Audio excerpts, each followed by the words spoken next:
And the America 250 celebrations continue with the Patriot Games. This is a sports competition now underway in Ohio with student athletes from around the country who represent the next generation of Americans. Joining me to discuss is Danielle Alvarez, spokesperson for Freedom 250, who's also organizing the competition. Danielle, it's so great to have you on today. I love the energy that's going on behind you there in the music. We know that this competition brings together, a boy and a girl from every state and territory in the country to compete in this contest that's really built around celebrating the American spirit, right? How does this competition promote a sense of unity among America's youth? Well, we are so excited. Freedom 250 is putting on the 2026 Patriot Games. And as you said, we have male and female athletes representing all 50 states, territories, and some tribal nations. We really wanted to showcase in the nation's 250th year not only the celebration of our history, the history of the greatest nation on earth, not only celebrate the current, but really look ahead at what the next 250 years could bring. And it is exactly this generation of student athletes that will be competing at Spire Academy in Ohio that are going to lead us into the next 250 years. We're so excited to give them this platform. We're so excited to celebrate them, and they are really showing off. And sports have really been front and center throughout President Trump's second term so far. What exactly is it about athletics that seems to have this power to unite people, young and old, from a wide range of backgrounds?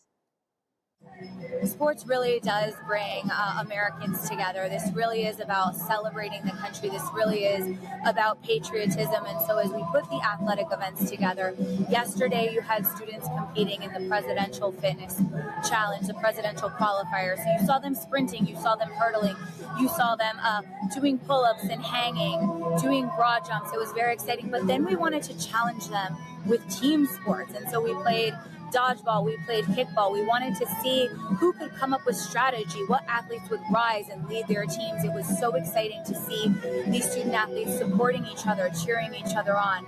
Then this morning, what you see behind me is our Operation Endurance. We wanted to celebrate a military-style boot camp. And so you'll find athletes doing the low crawl, doing tire flips.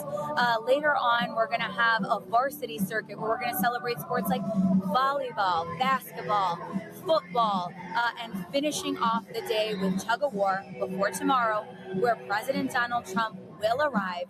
The athletes will compete in a ninja-style course, and our winners will be crowned. You mentioned there that these athletes, they've been playing dodgeball, kickball as well. And these are really quintessentially American student sports, right? I'm sure every American kid has played these sports at some point in gym class. What has your favorite moment been watching these athletes the past couple days? Oh gosh, I think my favorite moment has been seeing the camaraderie that these athletes have built. I mean, listen, there's a lot on the line here.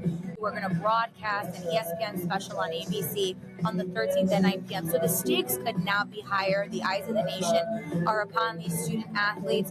We also have students competing for $250,000 in scholarship. One female athlete will win $125,000 in scholarships. One male athlete will win $125,000 in scholarships. And despite those stakes, you are really getting to see the character of these young athletes, of these young men and women. They're supporting each other, they're giving it their all, and they're really showing a true American spirit, grit, perseverance, endurance. And I think that is the most exciting part for me. So why is it so important to give these young people a platform on which they feel comfortable expressing their patriotism? We really wanted to make sure to look at what the next 250 years could bring. The 250th year doesn't just end at the 4th of July. It goes all through 2026. And so as we celebrated the history of our great nation, as we looked at different events and celebrated our armed services, as we celebrated the 4th of July, as we celebrated every state through the Great American State Fair in Washington, D.C., we wanted to look ahead. We wanted to take a look at what the next generation could bring. We wanted to take a look and bring representatives from 50 states, from territories, from tribal nations, see what they had to offer. And what I can tell you, the future is bright. We have a great generation coming up who can really carry the mantle again for the United States of America, for the greatest nation on earth. All right, Danielle Alvarez, great having you on today. Thank you. Thank you for having me.